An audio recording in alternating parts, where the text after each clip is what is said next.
The seconds are out. The crowd is waiting. The boxers are getting ready to battle. Time for another edition of the Shoulder Roll Virtual Boxing Podcast with your presenter, Greg Rashid.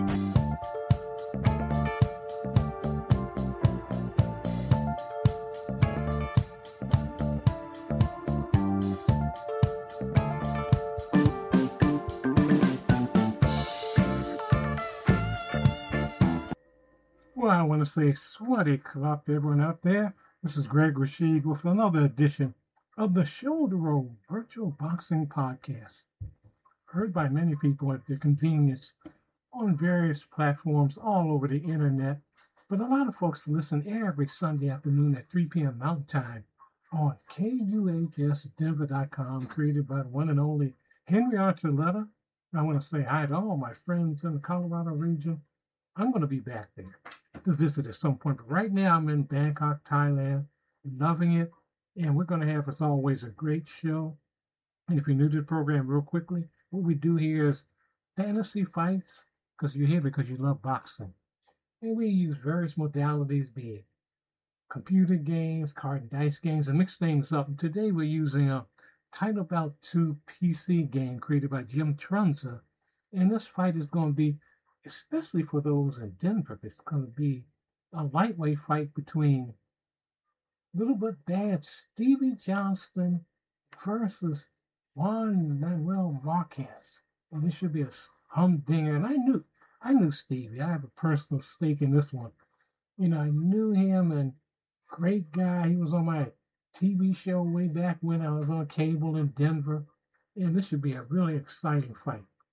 And also, besides that, we also talk about what's going on in the world of boxing, the current news in boxing. We have authors come on from time to time. And also we have boxing history. And at the end of the program, we have music. That's what's a boxing variety program. Right now, we're going to get to the fight right now with the one and only, who else but Sonny Huff as our commentator. Johnston versus Marquez on the Shoulder Roll Virtual Boxing Podcast. Greetings. This is legendary Hall of Famer Sonny Huff, many times award winner, bringing you live action from the high altitude of the Ball Arena right here in Denver, Colorado. We have a dynamic lightweight clash tonight featuring two sensational warriors with deep roots at 135 pounds. On one side, you have Stevie Little Elf Johnston, a master technician and multi-time lightweight champion known for his slick Southpaw defense, footwork, and tactical brilliance. Across from him stands Mexico's ultimate counter-punching maestro, Juan Manuel Marquez, a man building his formidable lightweight legacy with textbook technique, relentless combination punching, and an indomitable fighting spirit. The veteran Ruby Goldstein is our referee tonight, with Sparkle Lee, Robert Bird, and Lasek Jankoyak scoring at ringside. Round one, the opening bell sounds. Johnston comes out operating right away behind a defensive shell. Marquez looks to press, firing an uppercut and a combination early, but both miss cleanly. Johnston finds his range, cracking Marquez with a crisp cross. Stevie follows up with a quick clinch to smother the return. They break, and Marquez tries to maneuver for position in the center of the ring, tying up Johnston briefly. But Johnston takes control. He digs a sharp uppercut to the body, then snaps off a quick two-punch combination. Marquez misfires on a straight cross, and Johnston immediately makes him pay, blasting Juan Manuel with another combination and closing out the opening round with a stinging hook. A dominant opening frame for Johnston. Round two. Marquez comes out aggressive, tying up Johnston early before unleashing a hard combination and a stiff jab that lands square. Marquez is finding his rhythm. He ties Johnston up, breaks, and cracks him with a thunderous hook. Johnston is shaken. He's almost knocked off his feet and sent stumbling back into the far ropes. That blow opens a minor cut and causes swelling over Johnston's left eye. Marquez smells blood, landing another hook and a sharp cross that catches Johnston's full attention. Johnston, bloodied and pressured, digs deep. He rips a wicked uppercut right through Marquez's guard. That shot causes major swelling over Marquez's right eye. Johnston follows with a hook, cuts off the ring, pins Marquez against the near ropes, and snaps a jab through. Marquez tries an uppercut at the bell, but misses. An explosive round for both men. Round 3. Marquez throws a cross and a hook early in the third, but Johnston slips them both. They reset at ring center, tying up inside. Johnston breaks free and lands a solid cross. Marquez answers right back with a combination before tying up again. Johnston misses on a wild combination, and Marquez takes advantage. He drives a massive cross right down the pipe. Johnston's knees buckle. Stevie is hurt. Marquez tries to press the advantage with an uppercut, but misses. And the referee steps in to admonish Marquez for a low blow. Johnston uses the moment to tie up and clear his head as the bell sounds. Round 4. Marquez starts the fourth on the offensive, landing a straight cross and a crisp jab that lands clean. Johnston shakes it off and fires back with a counter jab. Now Johnston takes over. He steps in and lands a heavy cross that gets Marquez's attention. Johnston works his footwork, cutting off the ring and trapping Marquez in the right neutral corner. Stevie digs a hook to the body, snaps a jab, and pins Marquez right back in that same corner. Johnston lands another hard jab, though referee Ruby Goldstein warns Johnston for a low blow on the inside. Johnston comes right back after the warning, detonating a dynamite cross. Marquez's knees buckle right before the bell. A huge frame for Stevie Johnston. Round 5, Marquez fires out of his corner in the fifth, landing a cross and a quick combination. Johnston answers with a solid hook, but Marquez comes right back with a hook, a jab, and a rising uppercut. Marquez clinches to reset, breaks, and lands a crisp cross that tears Johnston's lip. Johnston is bleeding, and Marquez immediately follows up with another crushing cross. Johnston's knees buckle again. Johnston barely survives the onslaught, retreating to ring center and landing a defensive hook just as the bell rings. Round 6. Marquez ties Johnston up early, then steps back to land a solid cross. Johnston relies on his movement, circling the ring center and snapping a jab. Johnston continues to dance, resetting position, keeping Marquez guessing in the middle of the canvas. Marquez gets inside with a partially blocked jab, but Johnston takes total control. He slips an uppercut, absorbs a light counter, and explodes with a heavy combination. Juan Manuel Marquez is rocked. Johnston zeroes in, landing another sharp combination to seal a brilliant tactical round. Round 7. Marquez ties up Johnston out of the gate.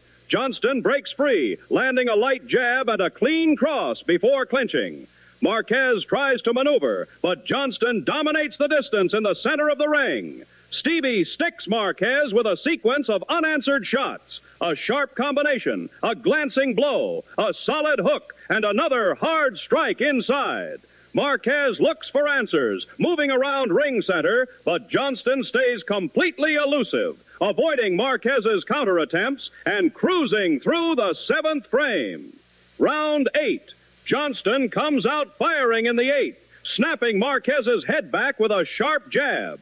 Marquez tries to return fire with a cross, but Johnston counters with a beautiful combination.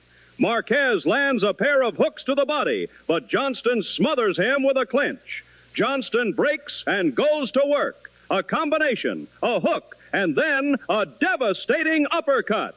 Marquez almost goes down. He's sent crashing into the near ropes. Johnston swarms, landing a hook, a jab, and a blisteringly fast combination. The swelling under Marquez's right eye is getting severe. Marquez desperately swings back and lands a monster cross that buckles Johnston's knees. But Johnston rides out the final seconds in ring center. A total war. Between rounds, the cut man works furiously and manages to significantly reduce the major swelling under Marquez's right eye, keeping him in the fight. Round 9. Johnston works from the outside early in the 9th, landing back-to-back jabs. Marquez misses with a wild cross and combination. Johnston misses a counter uppercut, and Marquez steps in with a jab. Marquez tries to push the pace with a combination, but misses, allowing Johnston to step inside and crack him with a cross. Marquez responds with a thudding uppercut that gets Johnston's attention. But Johnston finishes stronger. He lands 3 consecutive heavy punches, capping the round with 2 hard crosses and a stiff jab right on the button. Round 10. Both fighters meet in the center of the ring. Johnston immediately goes on the attack. He snaps a massive uppercut right through Marquez's defense. Marquez's knees buckle instantly. Johnston resets in the center of the ring, steps back in, and lands a hard cross. He ties up Marquez briefly, breaks, and drills Marquez with a stunning jab. Marquez's knees buckle a second time. Marquez is completely defenseless on his feet. Johnston moves in for the kill, cracking Marquez with a heavy cross, followed by a punishing uppercut. Marquez is taking too much damage. Referee Ruby Goldstein steps in. He calls a halt to this fight. It is all over. The winner by technical knockout in round 10, Stevie Johnston. I will now return you to our Bangkok studios. Until we meet again on these airways, this is legendary Hall of Famer Sonny Huff signing off. And remember, it is always a great day when it is sunny. I don't know what was making Sonny laugh there. I never heard him laugh before, but hope you enjoyed that fight. I'm glad my man Stevie Johnston won that. That was a good one. And, you know, in real life, they barely miss fighting each other. That would have been I think it would have been like this, especially if it was at the Ball Arena. That had been a nice one. And it actually, when they were fighting, it was the Pepsi Center. But anyway, I used to live in that place, covering sports there as well as and other arenas in the Colorado area. But anyway, I hope you enjoyed that fight. If you got a fight that you'd like me to put on here, let me know. You know, wherever you listen to the program, just drop me a line, as so many other people have done. But right now, we're going to get to Felicia, talking about the boxing history for the week. But before that, we have, I've been told I have to do this. We have Sonny Huff with another of his commercials. But anyway, let's hear that on the Shoulder Roll Virtual Boxing Podcast. This is legendary Hall of Famer Sonny Huff. Listen to me, folks. In my decades at ringside, I've seen thousands of fighters step between the ropes. And let me tell you, nothing ruins a majestic championship-caliber smile faster than a rogue left hook from a guy named Big Mac Kovac. Now, back in my day, fighters used to stuff whatever they could find in their mouths. Folded cardboard, rolled-up socks, a slice of stale pumpernickel bread. Unbelievable! But we are living in the modern era, my friends, and that's why you need the Iron Jaw Apex Pro Mouth Guard. This isn't just a piece of rubber you boil in a coffee mug. This is custom-molded, aerospace-grade armor for your face. Whether you're a seasoned lightweight contender or just a guy trying to survive his Tuesday night sparring session at the YMCA, the Iron Jaw keeps your pearly whites where they belong, inside your head, not flying into row 4. It's ultra-breathable, so you can yell at your trainer, spit out your water, or casually ask your opponent, "Is that all you've got?" without dropping your guard. Plus, it comes in 5 terrifying colors, including knockout crimson and title belt gold. Don't let your front teeth become souvenir keychains, folks. Get down to your local sporting goods store today and grab the Iron Jaw Apex Pro. And if the legendary Hall of Famer Sonny Huff endorses a product, you know it's good. What's up, my favorite boxing fanatics? Your girl Felicia here, dropping in to deliver your weekly dose of sweet science nostalgia for August 16th through August 22nd. Before we dive into the knockouts, I have to say it. I love you guys madly. You make this whole journey worth it, and yes, I see you in my inbox. I read every single one of your emails, so keep 'em coming. Now, let's step into the time machine and see who was making ring history this week. August 16th, 1743. Jack Broughton, the champion of England, published the very first Rules of the Ring. Before this, boxing was basically a localized brawl with zero organization, so big thanks to Jack for giving us actual sport instead of total chaos. August 17th, 1938. The absolute legend Henry Armstrong became the first fighter in history to hold world titles in 3 different weight divisions simultaneously.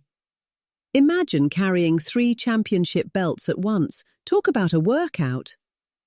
August 18th, 1967. Carlos Ortiz put on a masterclass in endurance, retaining his world lightweight title in a fierce rematched clash against Ismael Laguna. August 19th, 1995. Mike Tyson made his highly anticipated comeback to the ring, steamrolling Peter McNeely in under 2 minutes flat. Talk about making a quick night of work. August 20th, 1931.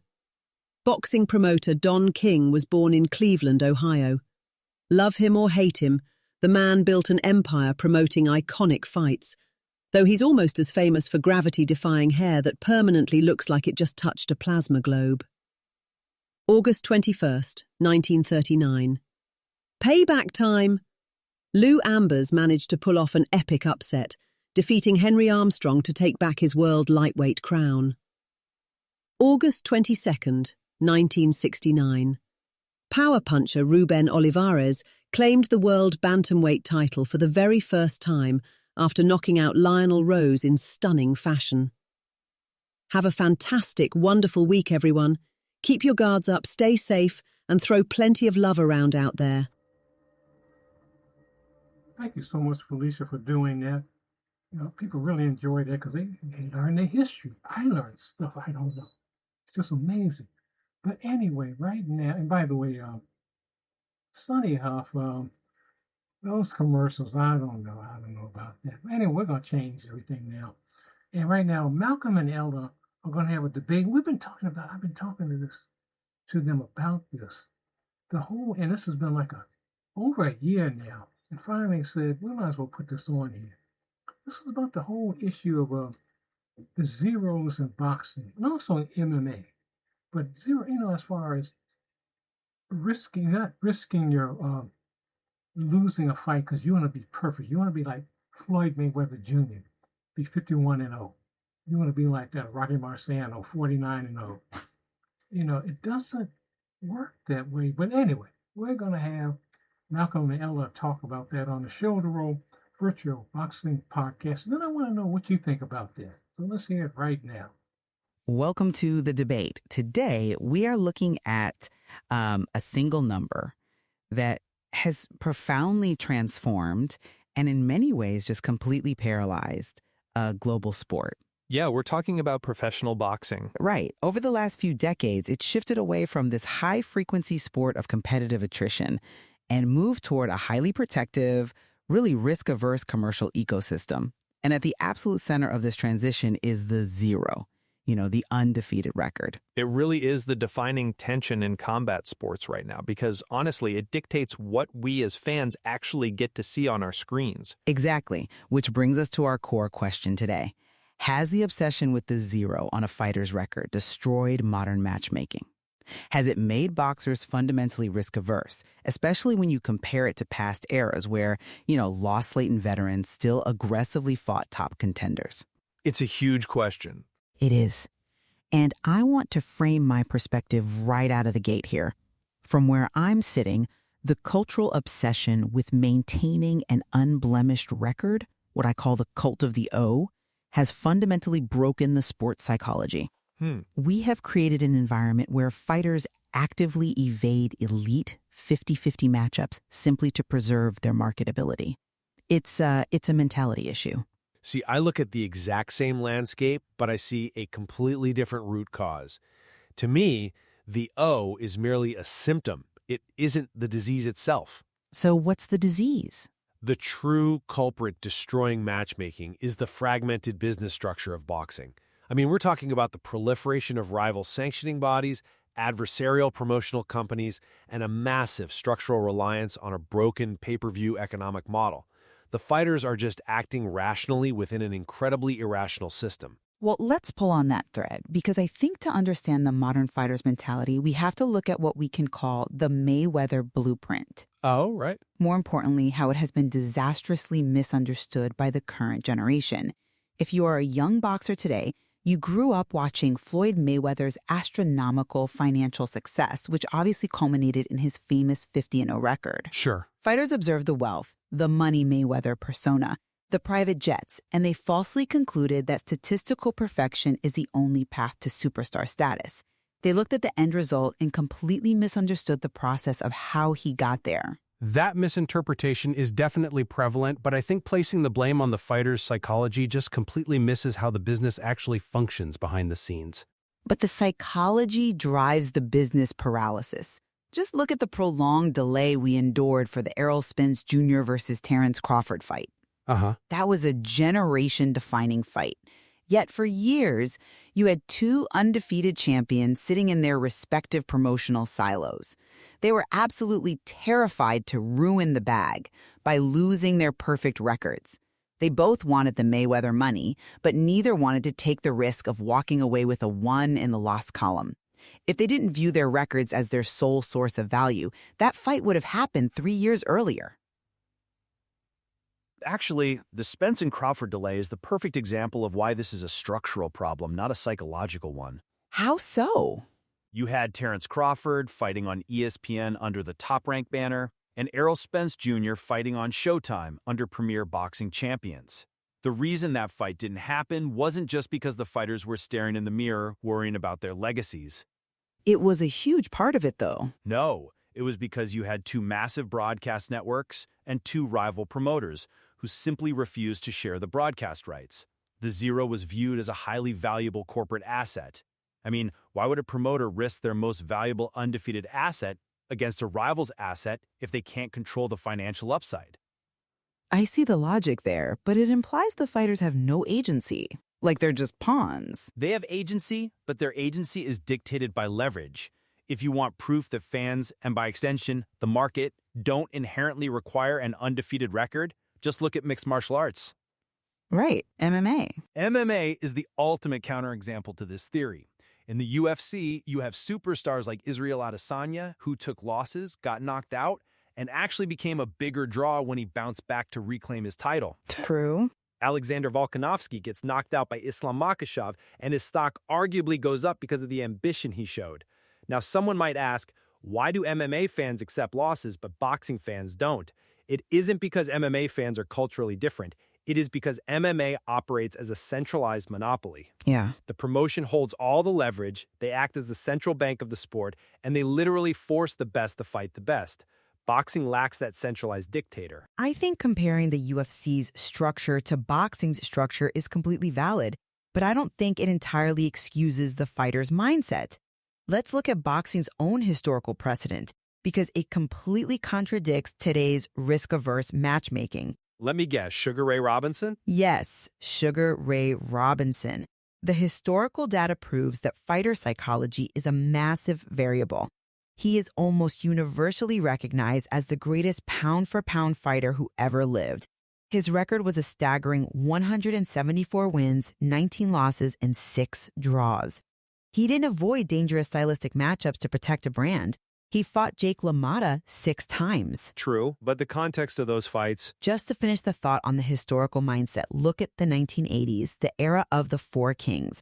Roberto Duran, who was a natural lightweight, actively stepped up in weight to fight Sugar Ray Leonard, handing him his first loss. Right. Duran later took punishing losses to marvelous Marvin Hagler and Thomas Hearns, but his legacy only grew because he dared to be great. I see why you think it's just promoters, but those fighters didn't view themselves as independent corporations protecting a pristine brand. They viewed themselves as athletes testing their absolute limits. Today's fighters lack that internal willingness. I come at it from a different way. I completely understand the romanticism of the Four Kings and Sugar Ray Robinson. But the historical high-frequency fighting you're talking about was born of sheer economic necessity, not some superior moral courage that modern fighters magically lack. They still got in the ring, Mo. We have to look at the mechanics of how fighters got paid back then. Sugar Ray Robinson fought constantly because fighters in that era needed the gate receipts just to pay their living expenses. In 1943, Robinson carried an aged past his prime Henry Armstrong for 10 rounds. Wait, carried him? Yeah. Armstrong had over 150 fights on his resume and was stepping into the ring purely for financial survival. Robinson held him up to preserve the older man's dignity, but they were in that ring because they had to pay the bills. But that intense activity, regardless of the initial motivation, bred a completely different standard of greatness. The fans expected you to fight everyone. Yes, but let's address the Mayweather aspect, since he's frequently cited as the architect of this modern problem. Floyd Mayweather didn't actually build his brand by fighting nobodies and protecting his zero. Out of his 50 wins, 26 were against reigning or former world champions. Wow, 26. That is 52% of his resume. Look at his run from 2007 to 2012 alone. Oscar De La Hoya, Ricky Hatton, Juan Manuel Marquez, Shane Mosley, Victor Ortiz, Miguel Cotto. That 5-year run is significantly better, on paper, than the entire career of most modern champions. I agree his resume is stellar, but the perception he left behind was that the undefeated record was the main selling point. Right, but the issue today isn't that fighters are following the actual Mayweather blueprint. It's that promoters have realized they can manufacture an undefeated record without taking any of the Mayweather risks. Think of a modern boxing prospect, not as an athlete but as a startup company. Okay. The promoter is the venture capitalist. If a promoter has a talented fighter like Gervonta Tank Davis, they meticulously manage his risk. For years, they matched him carefully, fighting a past prime Yuri Ortiz Gamboa or Rolly Romero, or asking a smaller Leo Santa Cruz to move up in weight. Which is incredibly frustrating as a fan. Because the fragmented system of 4 major sanctioning bodies, the WBA, WBC, IBF, and WBO, allows it. These bodies collect sanctioning fees, so they are financially incentivized to create regular, interim, and silver belts. Yeah, the belt clutter is ridiculous. A promoter can have their fighter win one of these secondary belts against a B-tier opponent, market them as an undefeated world champion, and generate millions of dollars without ever facing another elite A-side fighter. They do it because they can. It's economics, minimizing risk on a massive investment. That is a phenomenal breakdown of the promotional mechanics, but it actually brings me right back to the psychology of the fans and the fighters. Because if they don't have to fight often to survive financially, as you rightly point out, then why are they so terrified of suffering even a single loss when they finally do step up? Well, the answer lies in how digital culture has completely weaponized the zero. We are living in an era where social media instantly labels a defeated fighter as exposed or a hype job. The scrutiny is absolute. I think you're giving Twitter a little too much credit. No, the modern fighter's career is like a high-wire act without a net. The audience is tuning in largely for the illusion of invincibility. It's like a pristine classic car. Once it gets a single dent, the resale value plummets in the eyes of the collectors. So modern boxers just keep the car in the garage. I'm sorry, but I just don't buy that. Let me tell you why. Does the value actually plummet when the illusion breaks? I think the data shows that's a myth. I would argue it absolutely plummets for the vast majority of the roster. Look at Errol Spence Jr. Post-Crawford, his career momentum effectively stalled. The aura was gone. He was also coming off a terrible car crash, to be fair. Okay, what about Mikey Garcia after he moved up to fight Spence and lost, or Leo Santa Cruz after the devastating knockout by Tank Davis? The digital era treats a loss as a catastrophic devaluation of the athlete's marketability. The fighters know the public will strip them of their superstar status the second they taste the canvas, so they marinate fights endlessly to delay that moment of truth. actual pay-per-view data simply does not support the idea that a loss permanently destroys a true star. It only destroys the illusion of a manufactured star, the fighters who are artificially propped up by crushing overmatched opponents. When a real tested prize fighter loses, the fans still show up. Who are you putting in that category? Look at Canelo Alvarez. He suffered a massive, highly publicized loss to Floyd Mayweather when he was just 23 years old. According to the logic of the Zero, his stocks should have tanked. Instead, it exploded. Well, he's Canelo. The fans respected that he took the hardest fight possible. He became the undisputed face of boxing.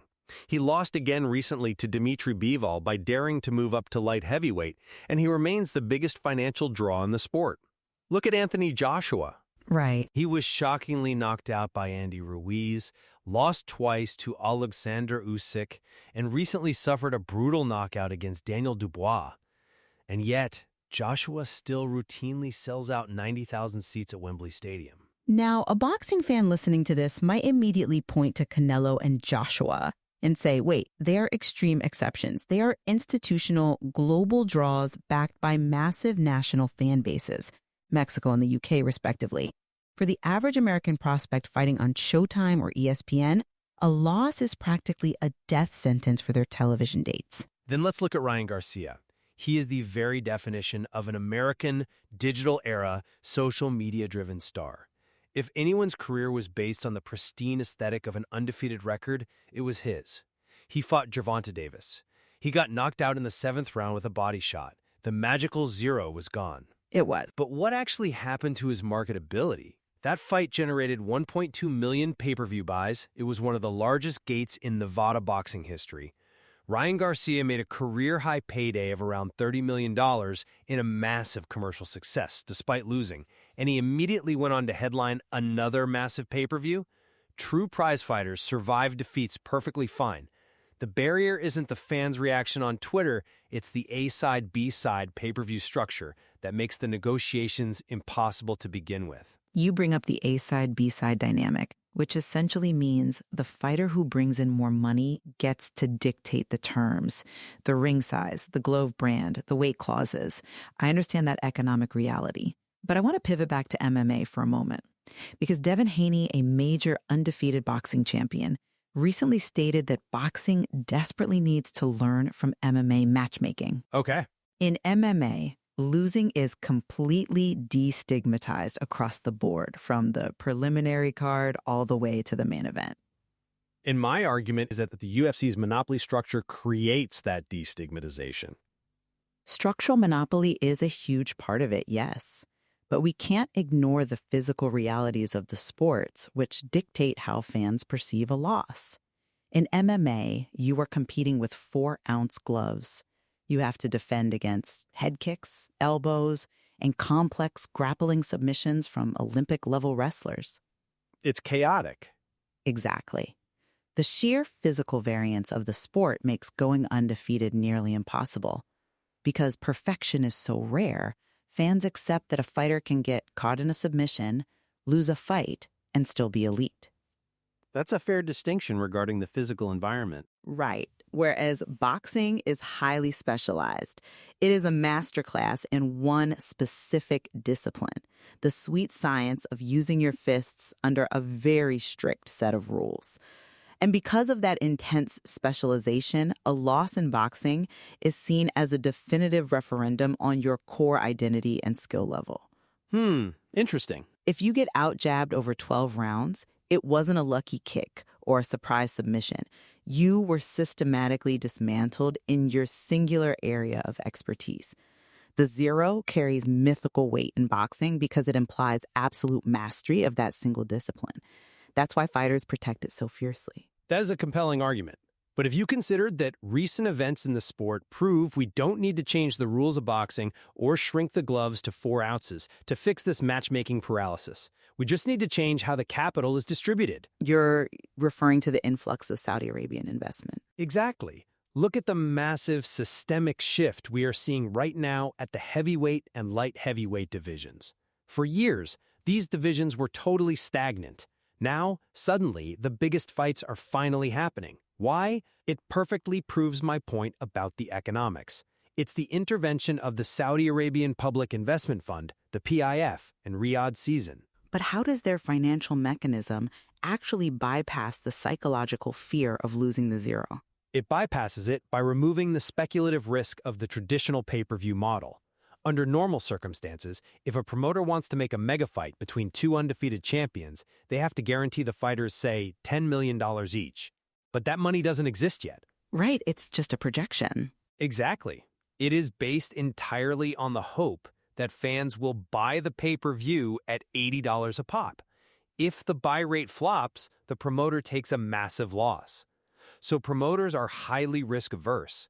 They will only put their undefeated star in the ring if they are 90% sure he will win, or if the financial upside is so astronomical that it covers the risk of him losing his future earning potential. The risk-reward calculus of the zero. Precisely. The zero is the collateral. But then, Riyadh season enters the picture. They completely eliminated the speculative pay-per-view negotiations. Instead, they offered massive, guaranteed, upfront, flat-fee purses. They basically told the promoters and the fighters, we will pay you your absolute maximum valuation right now, in cash, regardless of how many pay-per-views we actually sell. They completely subsidized the market risk. Yes. And what happened the moment they did that? As if by magic, the fear of losing the zero vanished overnight. We finally got Tyson Fury versus Alexander Usyk for the undisputed heavyweight championship. We got Artur Beterbiev versus Dmitry Bivol for the undisputed light heavyweight crown. Incredible fights. Two undefeated fighters risking it all. When the financial risk of losing the zero is removed by a guaranteed 8-figure payday, the best suddenly agree to fight the best without hesitation. It proves the issue was never a mystical, psychological obsession with being perfect. When the economics make sense, the fights happen. I will certainly concede that the Saudi investment has forced a massive, highly visible correction in the market. The fights are happening, and as a fan, I'm thrilled. But I would argue that this situation actually highlights the depth of the disease rather than disproving it. How so? Think about what you just described. It took the sovereign wealth fund of a nation-state offering unprecedented, completely non-market rate flat fees just to overcome the psychological deadlock of top boxers fighting each other. That is a damning indictment of the sports culture. You shouldn't have to win the geopolitical lottery to convince two world-class athletes to compete in their prime. But the promoters were the ones holding up the fights to protect their investments, not just the fighters. Even so, the expectation of perfection has inflated everyone's self-valuations, fighters and promoters alike, to absurd heights. And if you look at the lower weight classes, the lightweights, the super lightweights, where that massive PIF money isn't flowing quite as freely yet, you still see the exact same stagnation. Well, they're getting there.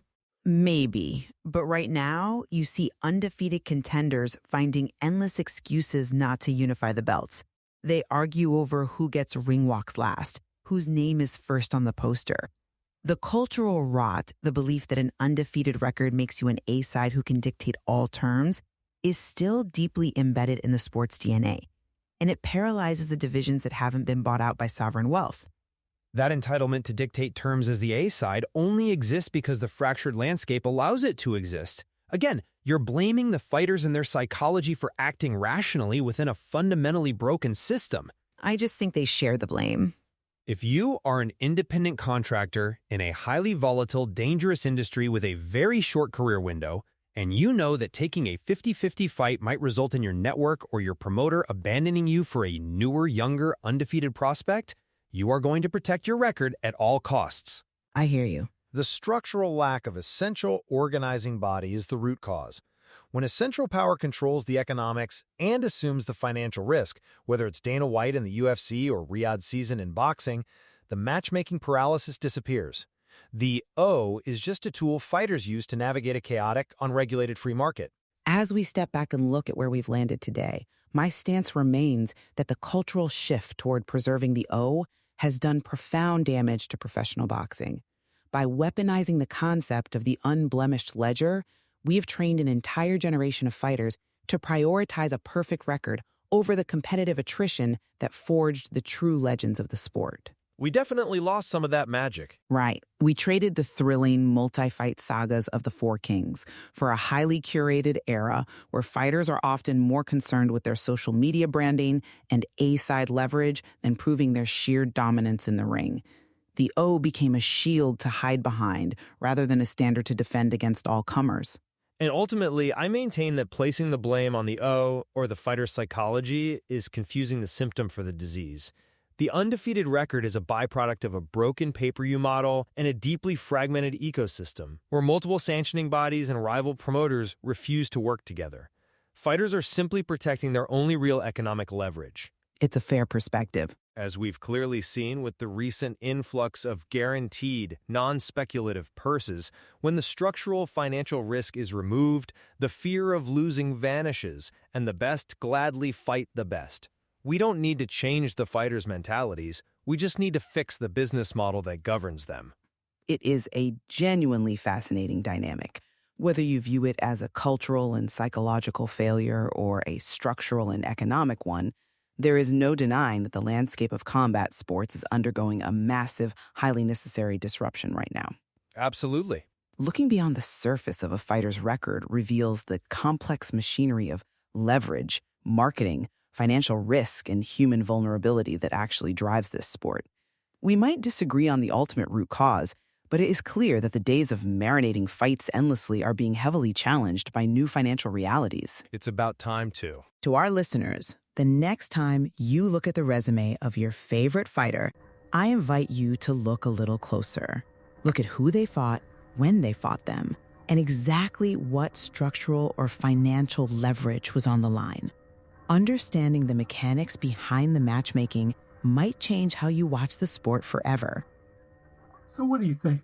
Do you agree with that? That was an excellent discussion.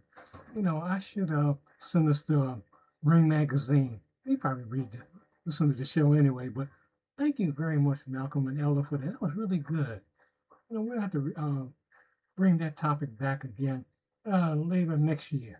See if there's any changes. But right now, we're going to switch to the variety show portion of the program for a little music, starting with Adrian De Leon. I played this last week. I like this song. This is Easy With You on the Shoulder Roll Virtual Boxing Podcast.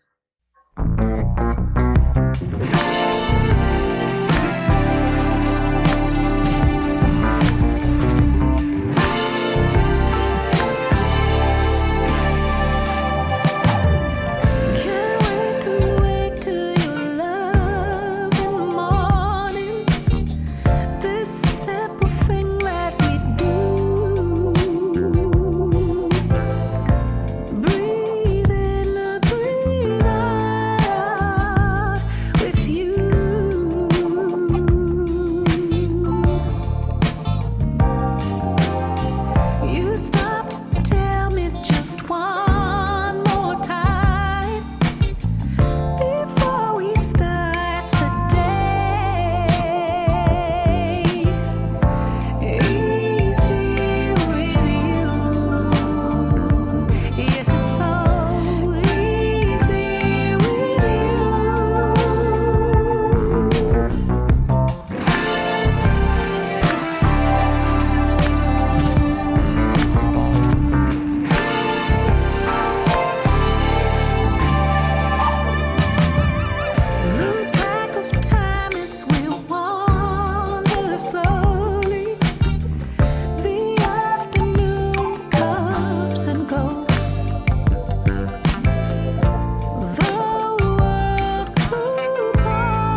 Well, that one was a little surprise. That was Durant Funk. I usually, obviously, the name tells you it's funk, but they made a little bit for me that they actually do a song that's mellow. So that was Stepping High by Durant Funk out of Chiang Mai, and it featured the lovely Latita, the Queen of the Groove, as the woman. She's singing, they're all singing in a sense on there, no lyrics, just singing. And before that, we did The Gray Room in the Morning, and we started to set off with two songs by Adrian De Leon, Shining, and his first song was Easy With You. I hope you enjoyed those songs on the Shoulder Roll Virtual Boxing Podcast. We got to get out of here right now. Just enjoyed, as always, hosting this show, being your presenter. I'm just having fun on here with the fights of Stevie Johnston versus Juan Manuel Marquez. And again, do what you can in the community. Go in love and go in peace. I always say this. Help someone along the way. We're on this big blue ball together. So do what you can to make the place a better place. You know, I can't even say rumors of wars anymore. There are wars going on. But do what you can to bring some peace in your community. This is Greg Rashid again, your presenter. Go in love and go in peace. We'll see you next time on the Shoulder Roll Virtual Boxing Podcast. Thanks for tuning in. Please remember to like, comment, share, and subscribe to this podcast. Please become a member at patreon.com under the title Ringside Fantasy Fights and News. See you next time.